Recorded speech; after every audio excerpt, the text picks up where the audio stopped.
你核對一下啲身份文件啱唔啱？身份對佢嚟講，從來都唔係最重要，只要佢有心，連性別都可以轉啊！興趣睇書睇戲，我仲養咗隻狗。至於理想對象，想揾高大有安全感、風趣嘅男仔。Hello，你隻狗仔好 Q 啊！放長線，一旦時機成熟，佢嘅行動就會即刻升級。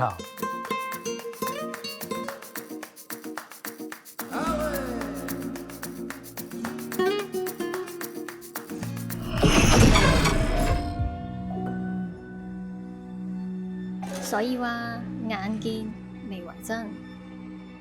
一旦對方主動同你講錢、講投資、加入投資群組嘅話，咁就要即刻停。好多投資騙案首先會建基於感情嘅關係，騙子會誘騙受害人下載假嘅投資應用程式或假網站，投入資金扮投資，最終咧就血本無歸啦。凡是未見面、未建立真實關係，即刻講錢講投資嘅對象，應該第一時間提高警覺。